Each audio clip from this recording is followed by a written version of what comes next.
we're starting the third chapter of Kiddushin. So we're now really into the heart of Kiddushin. But as ever, we're engaging with the boundary between law and emotion, right? That tension between law and emotion runs right the way through the tractate.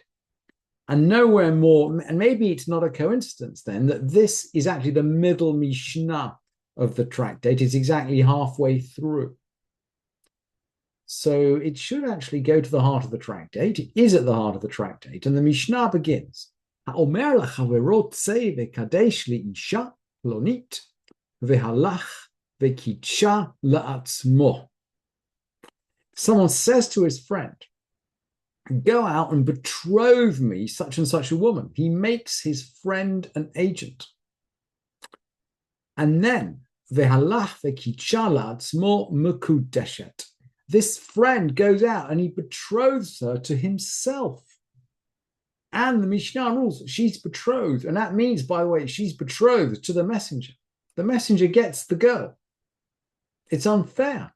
Absolutely unfair. And the Gemara actually comments straight away there.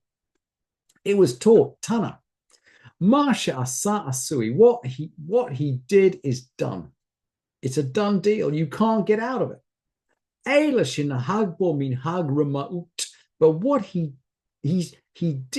what he did was deceitful. What is done, but what he did was deceitful. And the Gemara then, by the way, brings a whole bunch of other possible practices which the sages might have been allowed to do legally, but they avoid doing it because it's deceitful. So, okay, you can do it, but we don't do it. Vitana didan, and our teacher taught halach. When the Mishnah said halach, when the Mishnah said went, let's go back and look at the language of the Mishnah. Ha'omer lachaverot sei vekadesh li'isha plonit vehalach vekitsha. He said to his friend, go out and betroth to me, and he went and betrothed her. It didn't have to say went and betrothed her. It could have just said betrothed her.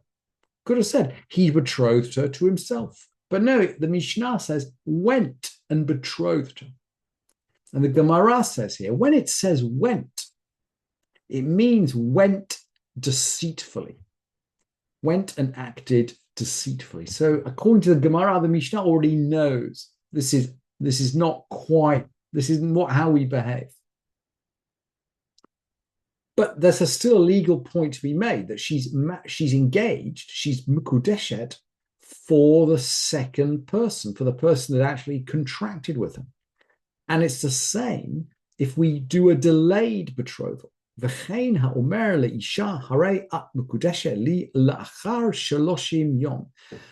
to a woman, be betrothed to me after 30 days. There's a time lag. And I mean, this is a very dangerous thing to say. This is not recommended. And someone else comes and betroths her within 30 days. She's engaged to the second guy. The first engagement never had a chance to take hold. And of course, we've already learned, if you try to conduct Kiddushin with someone who's already married, or someone who you can't conduct Kiddushin with, it's a valueless transaction. It doesn't work. It doesn't have any impact. So she's still betrothed to the second. And that means, by the way, if she's got engaged, if that second guy's a Kohen, she can eat truma. I think she can. But Yisrael lechohen tochal bi truma. If she's an Israelite daughter, she's just mekudeshet, she's just engaged to a priest, she can eat truma. What if he has a retroactive statement? He says to her, you're going to be engaged me'achshav la'achar shloshim yom. From now to after 30 days. That's a very vague statement. And maybe that's even worse than the delayed engagement. I mean, no woman should agree to a betrothal like this. Because if someone else comes and betroths her, b'toch shloshim yom, inside 30 days, mekudeshet ve'ena mekudeshet. we've seen this language in the language of divorce as well. There are certain situations where you can be divorced but not divorced. It's indeterminate. And here as well, mekudeshet ve'eina mekudeshet. She kind of is betrothed and not betrothed. We're not sure. She probably needs a get from both of them, actually, to get out of this. She probably needs well, maybe she needs a get from one of them.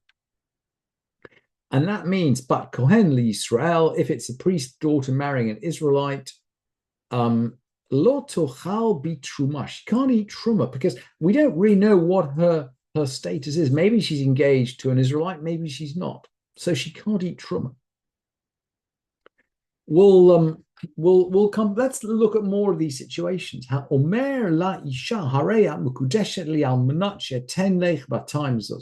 Someone says to a woman, "Behold, you're betrothed to me on condition I give you 200 zuz." I mean, 200 zuz, by the way, is the standard sum in the ketubah, so it's a serious sum. And maybe he doesn't have this in his pocket straight away. Maybe that's why he says, "Oh yeah, you're betrothed to me, but there's a conditionality." I presume, by the way, he gives her something when he makes the betrothal, but I'm not sure. I'm not sure. Maybe if he writes her a document, I don't know. So he says,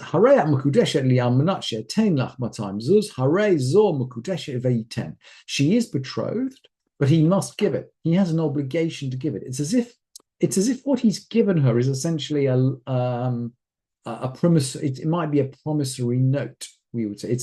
He's given her an obligation. He's handed over his obligation to pay 200 zuz. What if he says, he says, okay, I'll give you the 200 zuz sort of within 30 days. So he's put a time limit on it. This, by the way, is much safer for the woman because in the previous example, she's in betrothed. He has to give it. But if he never gives it, she's in some limbo position that she can never get out of. She can't accept Kiddushin from another man. So again, it's not a situation you'd want to enter into as a woman. But if there is a time, I'll give you 200 zuz in the next 30 days. If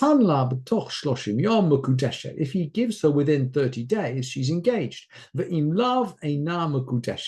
not, she's not engaged. She's not betrothed. And the deal basically expires then at the end of 30 days. She can go and marry somebody else.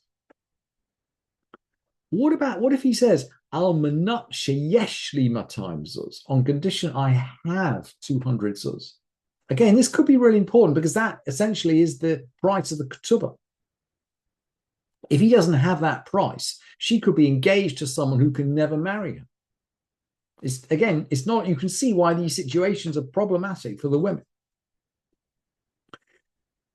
So the conditionality is that he has to have 200 zuz. She is betrothed, and he has. She is betrothed, I think, if he has. On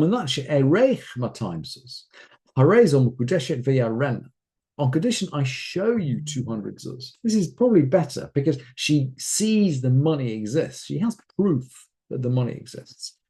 She is betrothed and he must show her. If he shows her on the table, she's not betrothed. Now, the Mishnaic word for a shopkeeper is a shulchani. So I think we're referring here to somewhere, some kind of public, some sort of semi-private, semi-public place. He shows her money that's, maybe it's in the shop, but it's not necessarily his money. And we've always said that transparency is critical right through all the halakha of Kiddushin. If there's any doubt, the Kiddushin are invalid. So we can see, wow, if there's any doubt that the money belongs to him, then she's not engaged. Eina mekudeshet.